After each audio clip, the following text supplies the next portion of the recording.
Welcome back friends, this is Pawan and you are watching Guru competition classes official YouTube channel. Friends, CTET के लिए हम लोग CDP में जो शैशवावस्था, बाल्यावस्था आदि विकास की अवस्थाओं को डिस्कस कर चुके हैं। उसी क्रम में आज हम लोग बात करेंगे किशोरावस्था की। किशोरावस्था, इससे पहले की जो दो अवस्थाएं हैं आप लोग उन्हें अच्छे से पढ़ चुके हैं, पूरा कंप्लीट डिस्कशन आपको दिया गया है। आज हम लोग बात करेंगे किशोरावस्था की और इसे क्या कहते हैं, एडोलसेंस। एडोलसेंस, ठीक है, एडोलसेंस। तो सबसे पहले इसका जो टाइम है किशोरावस्था का वो क्या है उसकी बात कर लेते हैं। तो जो नॉर्मली इसका टाइम है वो क्या है, 13 वर्ष से 18 वर्ष तक। 13 वर्ष से 18 वर्ष तक। अगर हम बात करें हरलॉक के अनुसार, तो आपको टेबल दी गई थी, आपने वहाँ पे देखा होगा कि हरलॉक ने जो इसका टाइम बताया है वो 13 वर्ष से या 12 वर्ष के बाद से कितना है, 21 वर्ष तक उन्होंने बताया है। 21 वर्ष तक बताया है और इसमें उन्होंने दो अवस्थाएं बताई हैं, पूर्व किशोरावस्था और उत्तर किशोरावस्था। पूर्व किशोरावस्था में 13 से कितना है, 13 से 17 तक है और उसके बाद में 18 to 21 तक है, ठीक है। तो ये तो आपके हो गए किशोरावस्था का जो टाइम था। खास तौर पे आपको ये पॉइंट ध्यान रखना है कि 13 से 18 वर्ष तक क्या है, किशोरावस्था की अवधि है। इसकी अगर हम बात करें, किशोरावस्था जो शब्द है इसकी उत्पत्ति किससे हुई, किशोरावस्था का जो वर्ड है इसे क्या कहते हैं इंग्लिश में, एडोलसेंस। एडोलसेंस कहते हैं। और इस एडोलसेंस जो ये जो इंग्लिश वर्ड है इसकी उत्पत्ति लैटिन भाषा के किससे हुई है, एडोलसियर वर्ड से हुई है। एडोलसियर वर्ड से हुई है और इस एडोलसियर वर्ड का जो मीनिंग है वो क्या है, प्रजनन क्षमता। प्रजनन क्षमता की बात करें, या प्रजनन क्षमता का विकास कब होता है, परिपक्वता जब आ जाती है, यानी परिपक्वता के उपरांत, यानी परिपक्वता, प्रजनन क्षमता, या हम लोग कहते हैं परिपक्वता। प्रजनन क्षमता या हम बात करें परिपक्वता का विकसित होना।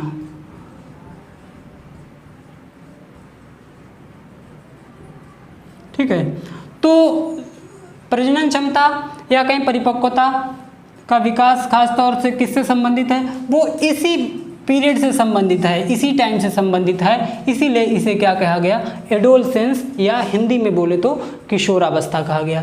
किशोरावस्था की कुछ परिभाषाएं भी हैं, उन्हें भी देख लेते हैं। एक बहुत ही महान किशोर मनोवैज्ञानिक हुए हैं स्टेनले हॉल, ठीक है, बहुत ही इम्पोर्टेंट है इनकी डेफिनेशन।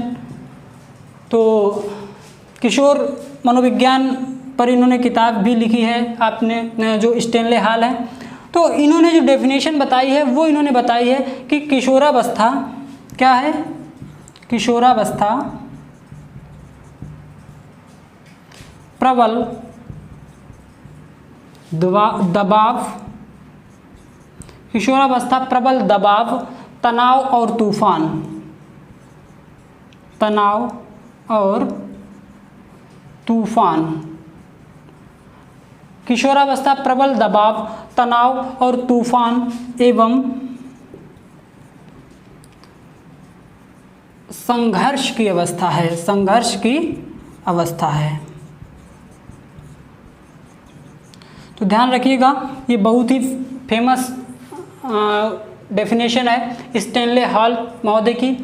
तो इन्होंने जो दूसरी डेफिनेशन दी है वो क्या है, एक दूसरी डेफिनेशन भी है इन्हीं की, उसे समझ लेते हैं। इन्होंने जो परिवर्तन से संबंधित बात की है कि जो किशोरावस्था में होने वाले शारीरिक, मानसिक और सामाजिक परिवर्तन जो होते हैं वो कैसे होते हैं। तो इन्होंने बताया है कि किशोरावस्था में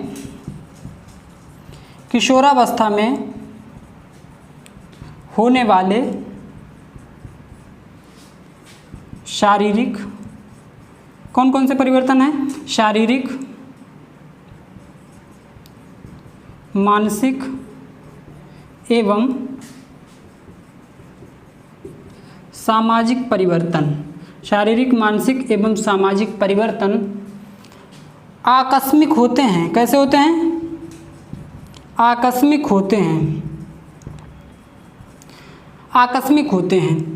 तो स्टेनले हॉल कहते हैं कि किशोरावस्था में जो भी सामाजिक, मानसिक और शारीरिक परिवर्तन होते हैं वो एकदम से आते हैं, एकाएक आते हैं, अचानक आते हैं, इनके पहले से कोई लक्षण नहीं दिखाई देते हैं। ठीक है, इनका कहने का मतलब ये है। कुछ मनोवैज्ञानिक ये भी बताते हैं कि किशोरावस्था आने के लक्षण पहले से दिखाई देने लगते हैं। क्योंकि हमें इनके नाम के हिसाब से ध्यान रखना है, तो ये डेफिनेशन किसने दी है? स्टेनले हॉल ने ये दोनों डेफिनेशन दी है। इसी के साथ में किलपैट्रिक की डेफिनेशन को भी आपको ध्यान रखना है। किलपैट्रिक महोदय ने क्या बताया वो भी आपको समझना है। इन्होंने बताया है कि किशोरावस्था, किलपैट्रिक की बात कर लेते हैं। किलपैट्रिक महोदय कहते हैं कि किशोरावस्था क्या है? जीवन का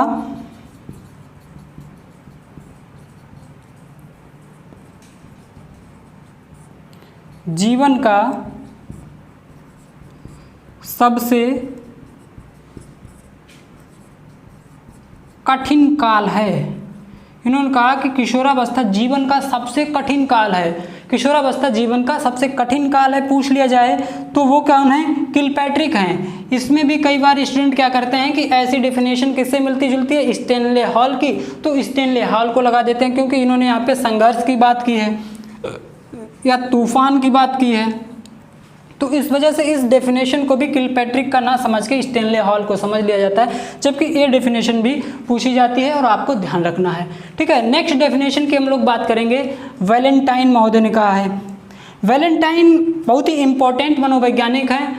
ठीक है, तो वैलेंटाइन ने जो बताया है, शैशवावस्था के विषय में भी बात की है इन्होंने, खासतौर पर एक दो डेफिनेशन वहाँ पर भी आपको देखने को मिलेंगी और यहाँ पर भी वैलेंटाइन की एक डेफिनेशन इम्पोर्टेंट है। वैलेंटाइन, तो वैलेंटाइन महोदय कहते हैं कि किशोरावस्था, ये बताते हैं कि किशोरावस्था अपराध, इन्होंने बताया है कि किशोरावस्था अपराध की एक नाजुक अवस्था है। अपराध की एक नाजुक अवस्था है। वैलेंटाइन महोदय क्या कहते हैं कि किशोरावस्था अपराध की एक नाजुक अवस्था है। इनका कहने का मतलब क्या है? ये जो कह रहे हैं नाजुक अवस्था, इसका मतलब ये है कि किशोरावस्था में जो संवेगात्मक स्थिति होती है वो बहुत ही बेकाबू होती है। एक क्या होता है? बहुत ही संवेगात्मक दबाव होता है जिससे कि तनाव उत्पन्न होता है। बच्चे में इतनी क्षमता होती, इतनी ऊर्जा होती है कि जैसे सैलाब या तूफान जैसा उमड़ रहा होता है। तो ऐसी कंडीशन में हो सकता है कि बच्चा किसी गलत संगति में आ जाए या कुछ गलत कार्यों को सीख ले, तो अपराध की एक नाजुक अवस्था है। ये बात किसने कही है? वैलेंटाइन महोदय ने की है। खासतौर पे आपको स्टेनले हॉल की दोनों डेफिनेशन को ध्यान रखना है और साथ ही साथ किलपैट्रिक महोदय की डेफिनेशन को ध्यान में रखना है। अब हम बात करेंगे कि किशोरावस्था के कुछ अन्य नाम कौन कौन से होते हैं। क्या है? किशोरावस्था के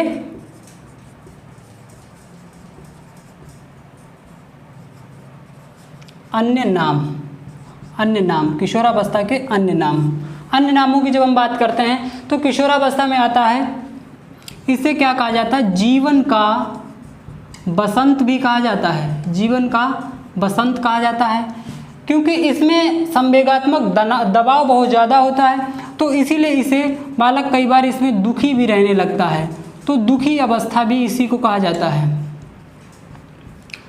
दुखी अवस्था भी कहा जाता है। अगर आपसे दबाव तनाव की अवस्था पूछा जाए तब तो आप बता ही देंगे।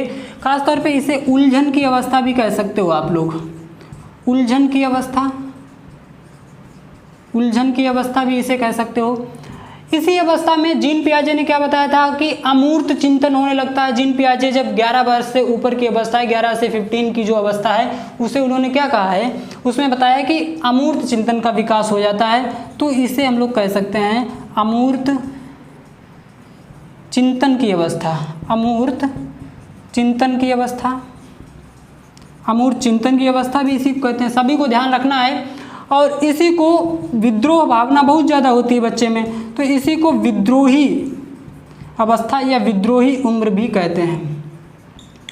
विद्रोही अवस्था भी कहते हैं। क्लियर है सभी को? एक बात और भी है, तो वो आपको ध्यान रखना, इसमें थोड़ा सा कन्फ्यूजन रहता है कि इसे जीवन का स्वर्ण काल भी कहते हैं, स्वर्ण काल भी कहते हैं। तो ध्यान रखिएगा कि आपको बताया गया होगा कि जीवन का जो स्वर्ण काल है, बाल्यावस्था को भी कई बार कहा जाता है। तो आंसर जो है आपका एनसीईआरटी है वो यही मानती है, ठीक है, कि आपका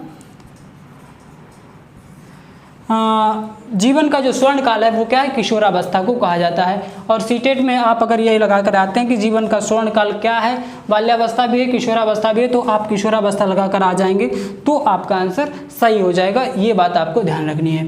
ये थे किशोरावस्था के कुछ अन्य नाम, जैसे जीवन का बसंत है, दुखी अवस्था, उलझन की अवस्था, अमूर्त चिंतन की अवस्था, विद्रोही उम्र या विद्रोही अवस्था, या हम कहें जीवन का स्वर्ण काल। ठीक है, तो अब हम कुछ इसकी विशेषताओं की बात कर लेते हैं, क्या क्या विशेषताएं होती हैं किशोरावस्था में। तो किशोरावस्था की विशेषताओं की बात करें तो जिसमें पहली बात है वो क्या है कि जो किशोरावस्था में है वो लंबाई में सर्वाधिक वृद्धि हो जाती है, सर्वाधिक वृद्धि। ध्यान रखिएगा कि लंबाई में सर्वाधिक वृद्धि होती है। इसका मतलब ये है कि लंबाई में सबसे तेज गति की बात करें, सबसे तेज विकास और सर्वाधिक विकास की बात करें, सर्वाधिक वृद्धि और सबसे तेज वृद्धि दोनों अलग अलग हैं। सबसे तेज वृद्धि होती है, सबसे तेज विकास की गति होती है, वो तो आंसर आपका शैशवावस्था ही रहेगा। लेकिन सबसे ज़्यादा की बात कर रहे हैं, सर्वाधिक इसी एज में ज़्यादातर बच्चे में लंबाई या शारीरिक परिवर्तन होते हैं। लंबाई का मतलब होता है शारीरिक परिवर्तनों में सर्वाधिक वृद्धि होती है। दूसरी बात कहें कि मानसिक विकास में क्या है, परिपक्वता आ जाती है। यानी कि जो बच्चे का मानसिक विकास है लगभग पूर्ण हो जाता है। मानसिक विकास का मतलब जो बौद्धिक विकास है उसका लगभग पूर्ण हो जाता है। जो आपके वेस्टर्न फिलोसफर हैं, वेस्टर्न जो थिंकर हैं, वेस्टर्न जो साइकोलॉजिस्ट हैं, वो ये कहते हैं कि बुद्धि का विकास किशोरावस्था के अंत तक पूर्ण हो जाता है। ठीक है, तो मानसिक विकास में परिपक्वता आ जाती है। नेक्स्ट है आपकी, तो नेक्स्ट है इसमें काम शक्ति, काम शक्ति की परिपक्वता। ठीक है, काम शक्ति की परिपक्वता भी आ जाती है। इसी के साथ साथ बच्चा क्या करने लगता है, दिवा स्वप्न, दिवा स्वप्न की प्रवृत्ति विकसित हो जाती है। दिवा स्वप्न देखने लगता है, मतलब दिन में ही सपने देखने लगता है, बहुत ही ख्वाब देखने लगता है। ठीक है, जागते हुए ख्वाब देखने लगता है, ऐसा करेंगे और वैसा करेंगे, ये खरीदेंगे। तो इस तरीके की जो बातें हैं वो आपकी दिवा स्वप्न में आ जाती हैं। नेक्स्ट इसमें है आपकी वीर पूजा, वीर पूजा की भावना, या कहें इसी को नायक पूजा, नायक पूजा, या इसी को कहते हैं हम लोग हीरो वर्शिप, हीरो वर्शिप की भावना किस अवस्था में पाई जाती है, तो वो किशोरावस्था में ही पाई जाती है। वीर पूजा या नायक पूजा का मतलब क्या है, वीर पूजा का मतलब ये है कि इस एज में बालक किसी एक एक्टर को, किसी हीरो को, किसी भी धार्मिक संत को, या किसी भी अलग टाइप का जो व्यक्तित्व होता है जो जिसने अपने जीवन में एक विशेष क्षेत्र में उपलब्धि हासिल कर रखी है, तो ऐसे व्यक्ति को अपना आदर्श मान लेता है। ठीक है, उसी के अकॉर्डिंग सारे काम करेगा, जैसी उसकी हेयर स्टाइल है वैसा करेगा, या जैसा उसका रहन सहन है, जैसे उसकी बोलने का तरीका है, जैसे उसकी एक्टिंग है, तो उसी तरीके से सारी चीज़ें वही फॉलो करने लगता है। इसी को वीर पूजा कहते हैं। तो ये जो विशेषता है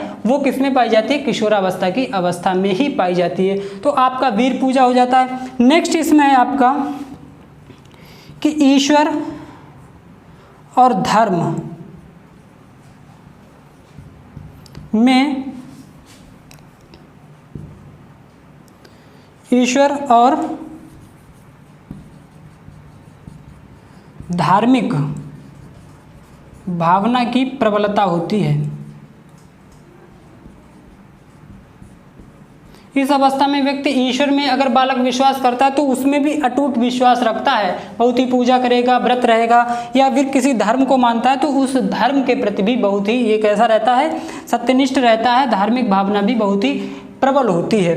ठीक है, उसके बाद में कहें देशभक्ति की भावना भी इसी तरीके से इसी अवस्था में प्रबल होती है। देशभक्ति की भावना की अगर हम बात करें तो देशभक्ति की भावना भी इसी अवस्था में सबसे ज़्यादा प्रबल होती है।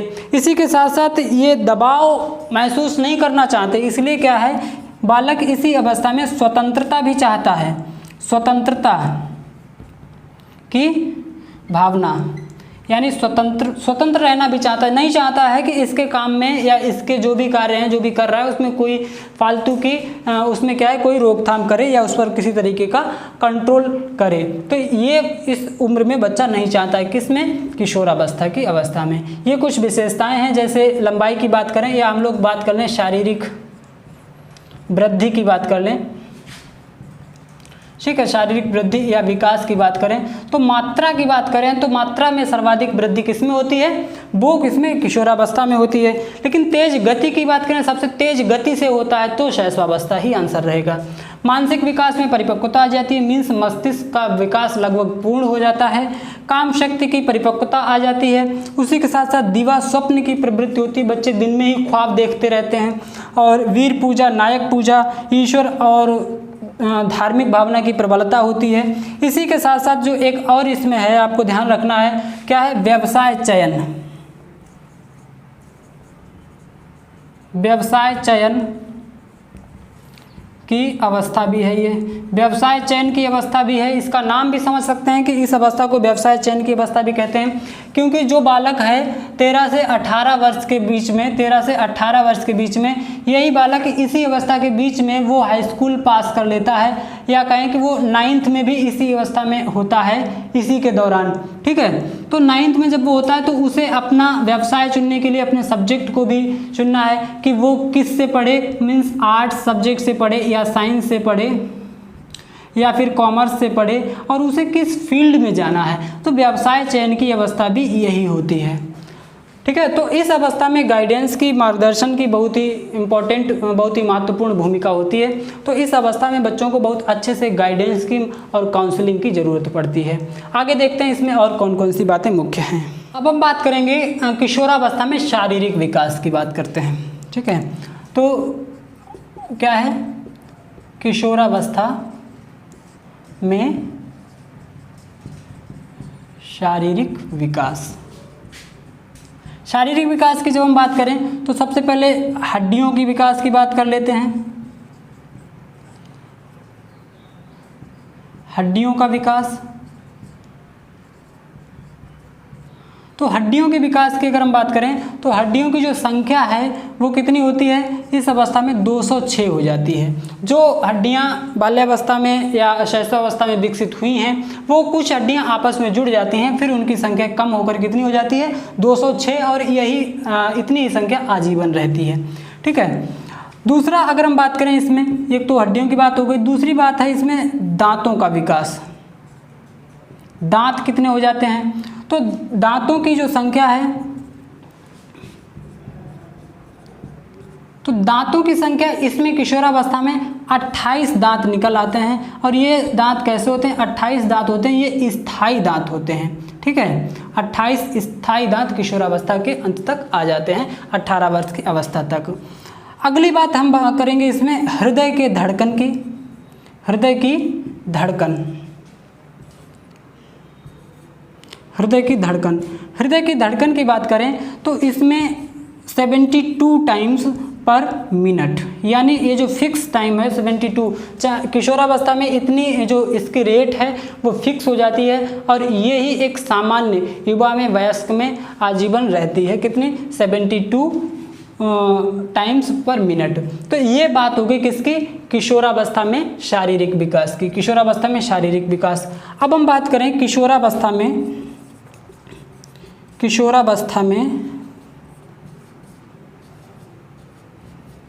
मानसिक विकास। किशोरावस्था में मानसिक विकास भी कुछ होता है। किशोरावस्था में मानसिक विकास की अगर बात करें तो सबसे पहले हम लोग क्रो ने एक डेफिनेशन बताई है क्रो एवं क्रो, क्रो एवं क्रो क्या कहते हैं, ये कहते हैं कि 16 वर्ष में या कहें 16 वर्ष की आयु तक पूर्ण मानसिक विकास हो जाता है, पूर्ण मानसिक विकास हो जाता है। 16 वर्ष की आयु तक पूर्ण मानसिक विकास हो जाता है। इट मीन्स किशोरावस्था तो 18 वर्ष तक है, लेकिन जो बालक का मानसिक विकास की बात कर रहे थे, जब हम लोगों ने मानसिक विशेषताओं की बात कर रहे थे तो मानसिक विकास की बात की थी कि लगभग मानसिक विकास पूर्ण हो जाता है। तो जो वेस्टर्न साइकोलॉजिस्ट हैं, वेस्टर्न थिंकर हैं, वो यही मानते हैं कि 16 वर्ष की अवस्था तक, कोई कहेगा कि 18 वर्ष की अवस्था तक, यानी कि किशोरावस्था के अंत तक मानसिक विकास पूर्ण हो जाता है। इसी तरीके से हम लोग एक और मनोवैज्ञानिक हैं वाटसन, जिनका नाम आप बहुत अच्छे से जानते हैं, अच्छे व्यवहारवादी हैं वाटसन। तो ये वातावरण को सपोर्ट करते हैं। तो वाटसन कहते हैं कि 18 वर्ष की आयु तक, वाटसन महोदय कहना है 18 वर्ष की आयु तक पूर्ण मानसिक विकास हो जाता है। दोनों बातें आपको ध्यान रखनी है। क्रो एवं क्रो कहते हैं कि 16 वर्ष की आयु तक पूर्ण मानसिक विकास हो जाता है, और वाटसन महोदय कहते हैं कि 18 वर्ष की आयु तक पूर्ण मानसिक विकास हो जाता है। तो साथियों, आज की क्लास में ये था किशोरावस्था का पूरा एक्सप्लेनेशन। किशोरावस्था में हम लोगों ने किशोरावस्था क्या है उसे सीखा। इसकी उत्पत्ति एडोल्सियर नामक लैटिन वर्ड से हुई है। तो उसका मतलब क्या है, प्रजनन क्षमता का विकास या परिपक्वता का विकास। ठीक है, इसकी जो लाइफ जो स्पैन है वो क्या है, 13 से 18 वर्ष तक या 13 से 21 वर्ष, अगर हरलॉक के अकॉर्डिंग पूछा जाए तो। ये बातें आपको ध्यान रखनी है। उसके बाद में इसके कुछ अलग नाम थे, वो हम लोगों ने डिस्कस की, कुछ विशेषताएं, और इसमें जो विकास से संबंधित चेंजेस होते हैं वो शारीरिक और मानसिक की बात हम लोगों ने की। शारीरिक की बात करें तो हड्डियां जो कि एक वयस्क में होती हैं 206, तो 206 हड्डियां विकसित हो जाती हैं। उसके बाद में 206 हड्डियों की संख्या हो जाती है और ये फिक्स रहती है, ना कम होंगी ना ज़्यादा होंगी आगे चल करके। दांतों की संख्या 28 हो जाती है, स्थायी दांत, और कुछ दांत किशोरावस्था के बाद भी निकलते हैं। ठीक है, तो अगला इसमें हृदय की धड़कन की बात करें तो एक वयस्क मनुष्य में जो हृदय की धड़कन होती है वो किशोरावस्था में ही बन जाती है, यानी 72 टाइम्स पर मिनट पहले से ही किशोरावस्था में ही फिक्स हो जाती है। फिर मानसिक विकास की बात करें तो 16 या 18 वर्ष की आयु तक मानसिक विकास पूर्ण हो जाता है। इट मीन्स किशोरावस्था के अंत तक मानसिक विकास की प्रक्रिया पूरी हो जाती है, बालक मानसिक रूप से परिपक्व हो जाता है। तो दोस्तों, आज की क्लास में इतना ही था। मिलते हैं नेक्स्ट क्लास में एक नए टॉपिक के साथ। Till then keep learning and keep practising. Thank you.